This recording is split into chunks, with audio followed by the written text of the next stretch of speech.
We are back with the Big Game Podcast. I'm your boy, Chris Hunter. I got my man, Daniel Horton, with me, man. What's going on today, bro? What's good, big fella? Doing good, man. Doing good. Happy to be back on here with you, man.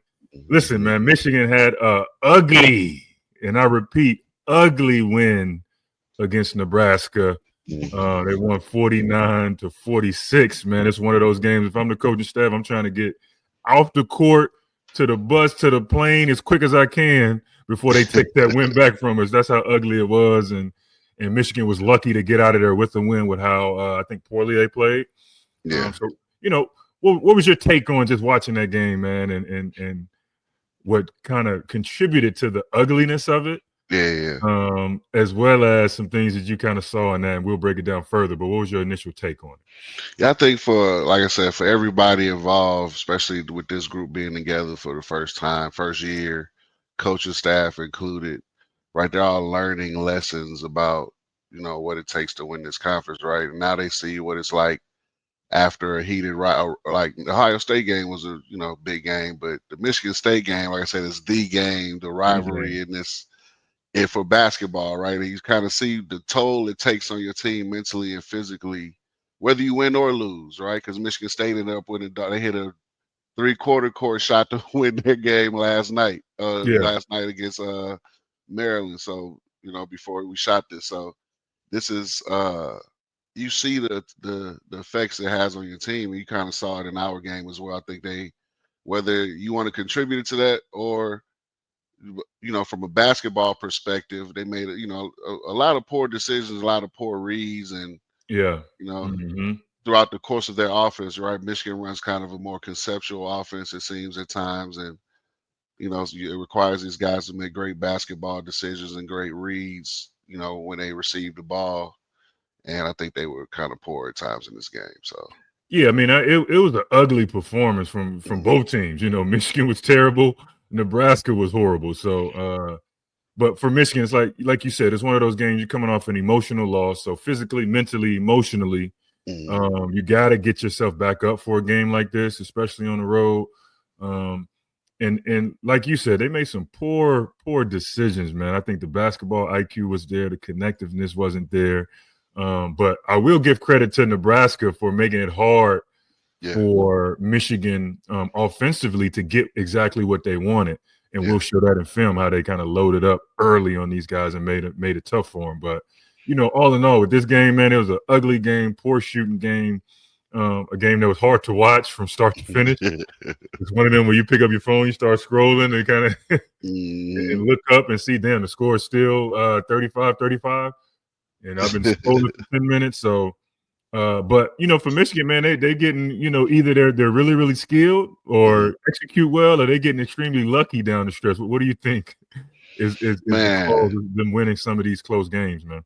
I think we've seen a little of both, right? We've seen Trey Donaldson hit a guy with a nasty snatch back for basically a game winner. We've seen Danny Wolf make play after play. We've seen Roddy Gale step up at times, but we've also seen the opposite, right? So I think it's been a little of both, but mostly the good stuff, right? They've executed when they've needed to, and they've also been forced. In this sport, you have to be a combination of lucky and good to get to where Michigan is right now. So, like I said, we just saw one team hit a three-quarter court shot to win. You got to be lucky and good, especially as this close to March. That's when that stuff really starts to ramp up and get going. So, and you got to make your own luck. So, you got to make your own luck. All of these things are true this time of year when you're trying to, achieve the things that Michigan is up for. So, So let's quickly just recap. What we thought the keys to victory were. I think competitive spirit. We talked about that earlier. Bouncing back from a tough loss against MSU. Emotionally, physically, and mentally. Could they bounce back and come in here and compete? I thought they competed. I think they did compete. They came out early and competed and tried to make some plays. Some stuff didn't go their way. But like we said before, the basketball IQ and execution was not there. But check mark for a competitive spirit. And then establishing our paint presence, decent game with that, right? Vlad didn't have his typical game. Danny didn't have his typical game. and we'll show you guys on the film why Nebraska made it hard for our guys to have their typical game with loading up very, very early on the post ups. Yep. On any pick and roll actions 4-5 or otherwise. And then thirdly, be the most connected team. We weren't. I mean, the assist level wasn't there. Ball movement wasn't there.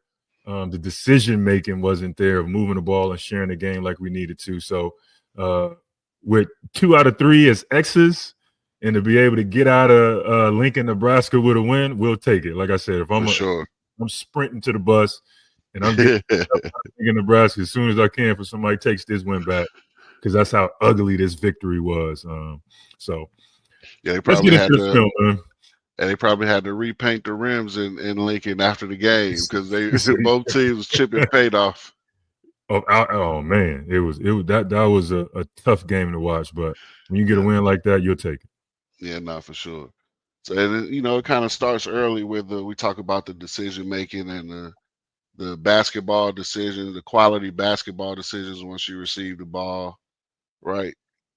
And it starts right here, right? First I know you possession. think he sees a double team,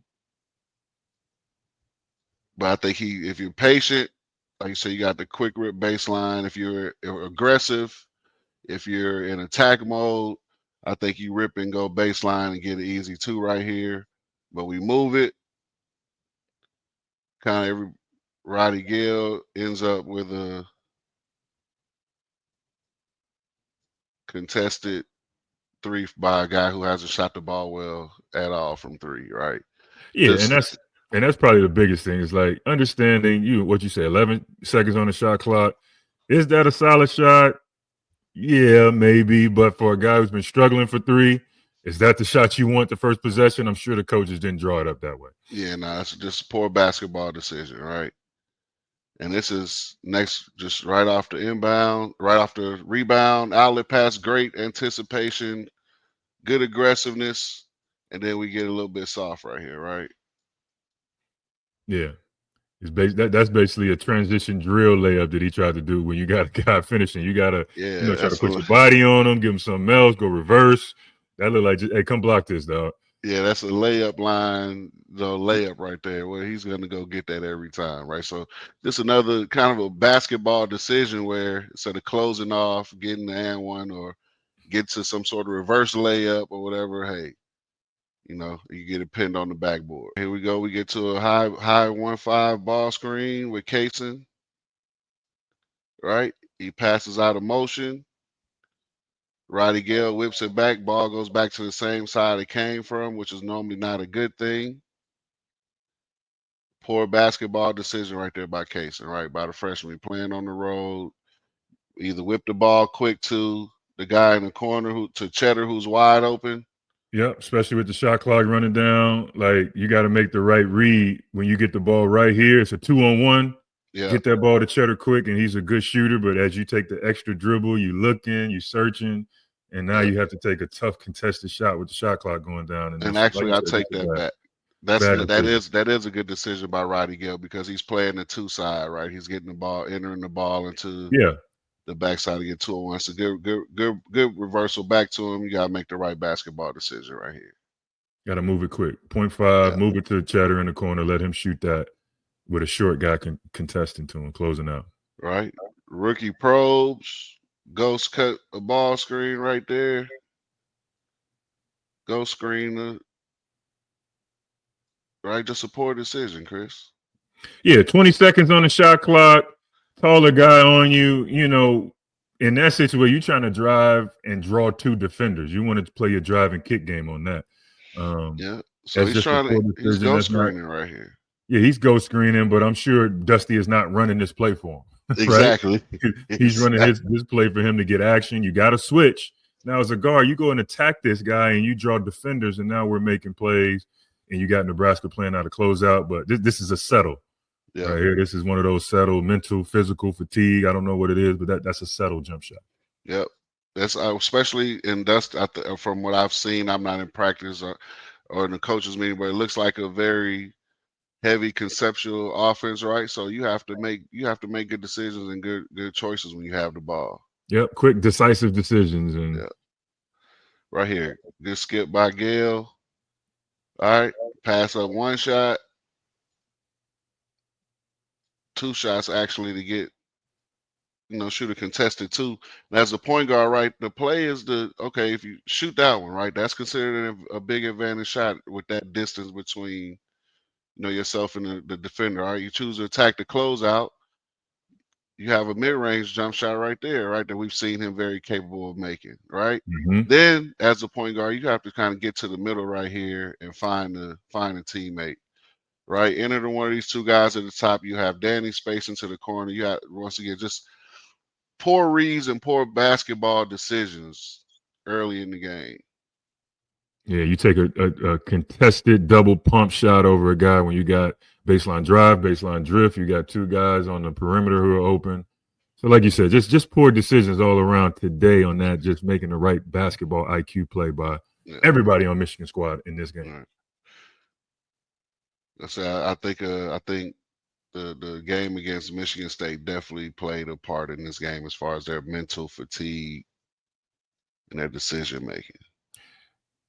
Yeah, and this if you run this playback, and this is indicative of the type of defensive scheme, right, that Nebraska tried to play. So they typically play a heavy load up defense with that weak side help defender or the low man. So anytime there is a screening action, ball screen, stop it right there. Now you see Jawan Gary is all the way in the paint, and they want to force you to make that skip pass over there to Will Cheddar in the corner. So anytime any action happened, Nebraska was heavily loaded up on the strong side to deter any of that strong side action, and they force you to try to skip that ball to the corner and make plays out of it. All of my time at Michigan, when we scout Nebraska, this is their MO. All right, this is Hoiberg's kind of defensive principle of loading that strong side up and making you play out of skip passes and closeout. And Nebraska does a good job of kind of scrambling out of that stuff. So if you're a fan out there and you're looking at why we couldn't get our actions the way we needed to in this game, they did a good job of point of attack and defending the actual pick and roll or ball screen action. And then they load up on that strong side and they stand there and say, hey, we want to force you to skip it. And if you're a team offensively like Michigan who hasn't seen that type of defense all year, you might struggle with making those reads, and Michigan did in this game. Yeah, you can see as the possession continues, they're low. This guy's coming all the way across again, right? All the way across. So even if you try to throw it to Vlad, look, he's standing in the paint, and his man is out here 45. And his man is out here 45. That's crazy. That's a very unique strategy. Right, it almost feels like you playing the zone at times. Yeah, but you're not. And he's there on the catch, baseline. He's there on the catch. So Vlad has some decent looks in this game, but that's also good defense by Nebraska and making it tough for us to get it in our sweet spots and the points we want to get it at. All right, so this is another example of them loading up. You see Kaysen clearing out, and Hoiberg stops and just let him run all the way over to the corner. And he's standing right there on that strong side block saying, hey, you're not getting on nothing on this side. You're going to have to play weak side. And then you see Bryce Williams as well. He's got 2 feet in the paint at the charge circle. So they're loading up on that strong side and making you play on that weak side. And in this game, Michigan didn't do a good job of their weak side action and recognizing that early and zipping that ball over there and playing out of it. Yeah, you got to enter that ball quickly into the 45 or the slot. That way you can. Now you got 2-on-1 on the backside, and you got to make decisions. Yeah. Look, here it is again. He's going to leave him. He's leaving him. Like he's loading up. All of these guys are kind of, like you say, loading up, zoning up on that backside and forcing you to have some type of weak side action. I know Michigan tried to do some pin ins on the weak side. They try to do some kind of flare screen pin ins on the weak side, but we weren't able to make those proper reads and plays out of this defense. So yeah, these guys are heavy in the gap too. Look at heavy in the gap. Gary, not so much here, but definitely middle. He's heavy in the gap there. Heavy, loaded up, eyeing up on that side and making you play out of it. So if you watch the game, you say, man, Michigan could get nothing on offense. We looked a little out of sorts. I think it was, partly due to Michigan. But also Nebraska has a good game plan on making you uncomfortable and not get what you want to get, especially on that strong side of the ball. Yep, and I think these are some of the plays where we kind of hurt ourselves as well, right? Or the same thing. Just another example of them loading up early. And guys, we've seen how many times over the season where we've seen that empty side 4 or 5 pick and roll, and Vlad kind of slips or rolls early, and he's And the guy's late. blind catch and Blind catch, and he's finish. finishing because the guy's late or dunking on dudes. But Yeah, here, I mean, he was standing on the block before he even caught it. Like, he's there.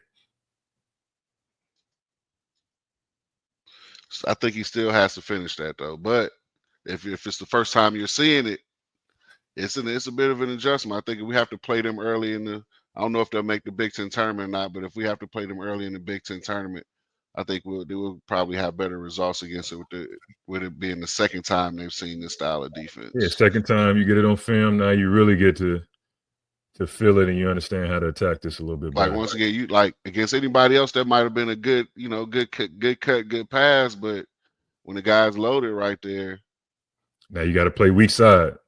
So you got to be able to see it. You got to be able to present yourself on that weak side. And then you got to be able to make that pass on time, on target, so you can play out of that game. And that's just, sloppy. yeah. Sloppy handoff, out of sorts. Now we're scrambling.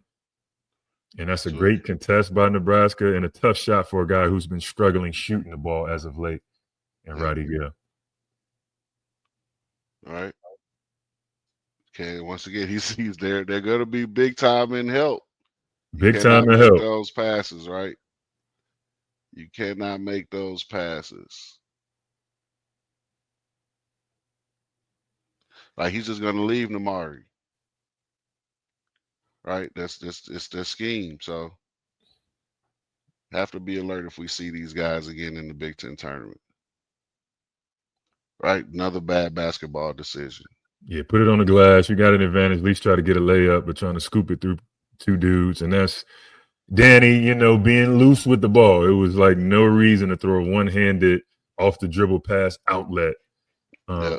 and get the ball stolen in that point. That's just, I don't know if that's mental, physical fatigue, but that's just a poor basketball IQ play by Danny on that. And I think I saw like if you just watch through the film, like you saw a lot of one-handed passes this game, as well as the Michigan State game as well. I think that's something that needs to be addressed. There's a lot of one-handed passes and catches in our offense in tough situations, right? Good job getting down here. Once again, make a good basketball decision. You gotta either drop that off to big fella or Roddy has to move and you gotta spray that to somebody. Right? I think he has a chance to be really good, but those are the ones you have to make the right play. I know not too many NBA scouts or anybody that's looking at the next level want to see a guard, a small. I say smaller because that's a huge lineup you have. You don't want to see you running in there. A guy's much bigger than yourself getting your shot blocked or turn it over. Make the right reads, right? Make the right. Have a plan when you don't run in there without a plan and turn it over. All right. Again, like I know the commentators like that type of stuff right there, but for me, it just breeds looseness. And you talk about Vlad on the handoff, just throwing it behind his neck on that. Yeah, like it looks sweet, right? It looks cool, but it just breeds looseness. That's you're loose with the ball. But why? Just give it to him. Why? yeah. So right, and now the next guy that gets it, just loose with the ball, right? Just bad, like it's just not good basketball. You know what I mean? I'm pretty sure Dusty's addressing all of these things in their team film study. We're gonna address them here on this one for sure. Yeah. Right, and we've seen Trey catch the ball right here against what was that, Purdue? Against Purdue on an out of bounds play, we came off and was coming to the same kind of direction and just inside foot, right, left, and shot a pull up. So like I said, this game was just a little off for these guys. And that decision, getting 2 feet in the paint, good decision, but throwing a pass at eye level where everybody's hands at is not a good decision. So you got to make an accurate pass and get it to them. And that's just, like you said, it breeds the sloppiness. When you throw a behind the back handoff, it just breeds sloppy play. And then on that, I don't know what Namari was thinking. He knew who he was throwing it at. Maybe somebody on the bench was open over there in the corner.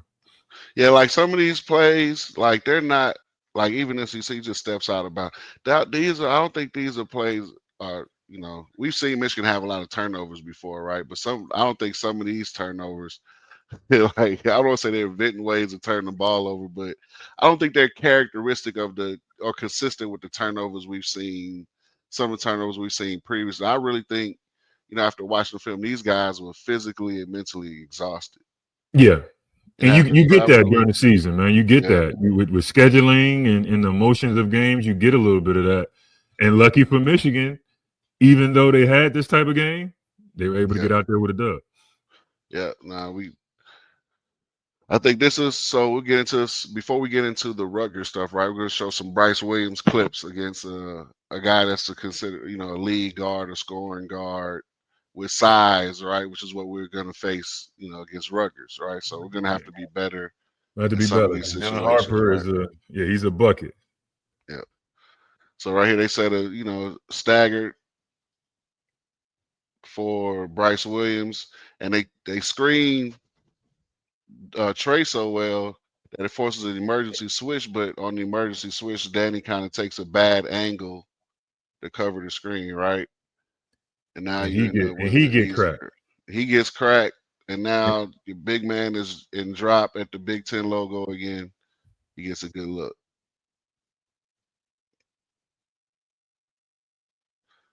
All right, try to post up.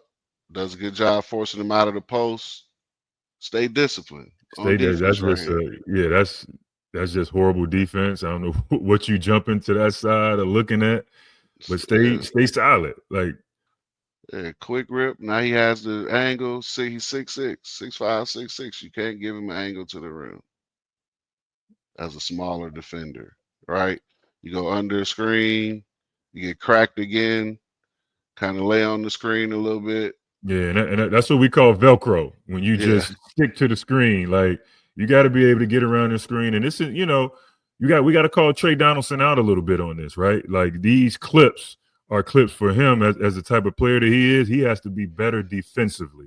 All yeah. right, these are clips that are very preventable, and that's another one with him right there. If you run it all the way back, and we watch the film on that, you run that clip back.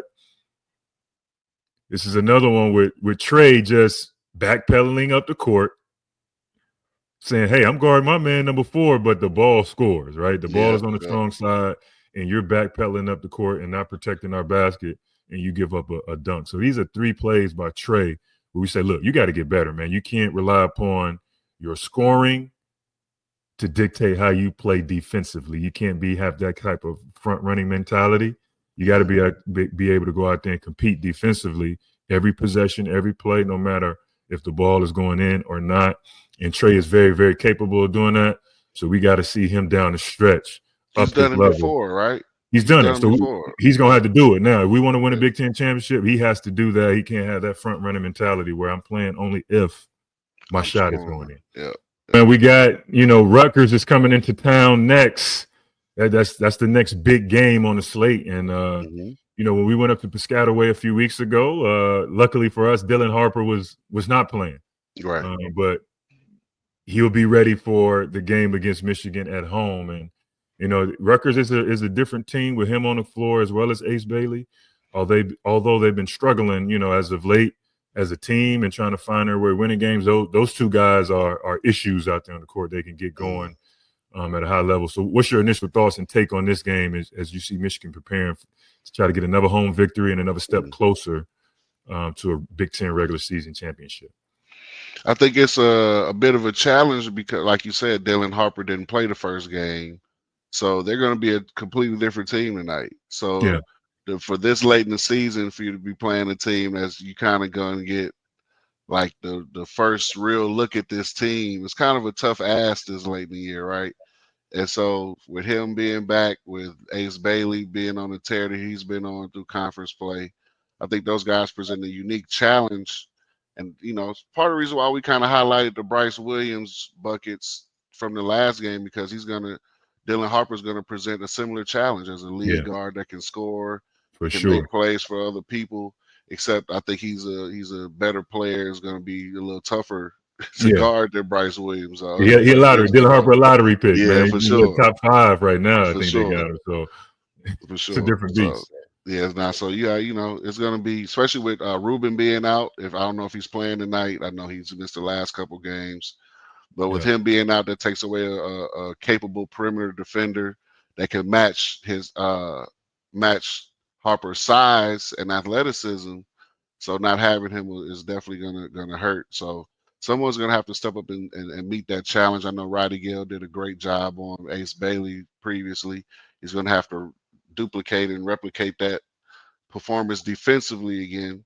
But we're gonna need somebody to step up and take the challenge of guarding Dylan Harper. So Yeah, and hopefully, for Michigan State, Reuben Jones plays. I don't know if they yeah, I got hope the so. I hope he injury does too. report out yet. Usually, that has to be out about like 3.5 hours before the game starts. Yeah, You got your availability report that's out, so hopefully he plays. Because if he doesn't, for Michigan, I think that's going to pose a lot of challenges because you just don't have the perimeter defensive depth with hmm Reuben Jones out, and then you're going to rely on Kaysen and Pippen to be in there yeah, and guard. And I don't know if that's the best lineups for you if you're Michigan. So hopefully Reuben Jones is back in the lineup. We'll see probably about yeah, 3.5 hours before the game. Um, but let's get into our keys to victory for Rutgers. And the first thing is try to do your best to contain Dylan Harper and Ace Bailey. I mean, Michigan has to focus their defensive scheme on that. I think the other guys on Rutgers have had trouble of contributing consistently. So you got to hmm be able to contain and at least slow these guys down, make it uncomfortable for them with their scoring and playmaking, and that defensive intensity. Secondly, from the start, you have to set the tone with that. I think Michigan did a great job of that in Piscataway of making Ace Bailey uncomfortable in all his catches, forcing them to tough areas and making them make tough shots and decisions. So they're gonna have to do that now twofold with Dylan Harper and Ace Bailey. And yeah, then thirdly, if you're talking about defensively, it's not letting the outliers on Rutgers' team have performances. So the guys who are averaging 5, 6 points, they should be getting 5 or 6 points in this game and not having performance where they're getting 18, 20 off the bench, double figures and contributing to the game. And then fourthly, which is not on here, is Michigan's ability to execute offensively. Like we got to yeah, have a game where we can make some shots, make some plays. I think over the last 3 games, we're shooting about 21% from three. yeah. Um, so you hope that Michigan can have a game where they're making shots and the ball is flowing a little better than it has over this last stretch of games for Michigan. Yeah, for sure. Especially the last two games, right? We haven't necessarily turned the ball over a ton, but I think our execution hasn't been as good as it was previously, especially when we had this run of like 7 or 8 1 or 2 possession wins. So Yeah, the uh shot making is there. I don't think we've made digit threes probably since January in the right. game. So that's something that for Michigan, you want to see that flow, you want to see that ball hop, and you want to see that offense start to tick, especially coming down the stretch in March, because you're going to need that. I agree. Yeah, now we'll get into some Dylan, some personnel clips from Rutgers, right? Like I said, they present a unique challenge with two guys who projected to go top 5 or both go in the lottery as Yeah. 18-year-olds. So these guys are extremely talented, they're gifted, and they're gonna really try to push the pace and push the tempo at times. And just right here, like he's a fearless ball player. Use that with Trey Holloman from Michigan State. This is another guy, right? He's fearless. He can score at all 3 levels, and he's gonna pull up in your face. He's gonna post you up. He's gonna attack you on the offensive end in ways that other guards haven't really been able to do against Michigan this year.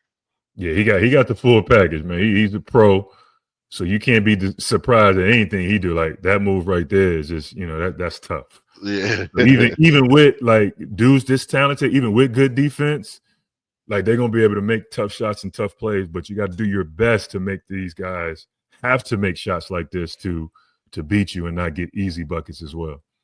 right. Fundamentally sound, curls it, right. Lulls him to sleep. That's just That's pro stuff right there. yeah. Yeah. Like what can you do, right? Like that's why, and I put these on here. I don't want to put the clips on there that show. Okay, I want to put the clips that you're gonna have to meet the challenge, right? You're Yeah, gonna have to, yeah, like you yeah. have to. It's gonna be mano a mano at times. You have to step up and guard this kid, or he's gonna Like, He's gonna embarrass you. yeah, he's gonna embarrass you. And that's Ace Bailey to Dylan Harper. These guys play well together, and it's just tough, man. And this is where he's really good in transition when he gets a step and can get downhill, get his shoulders on you.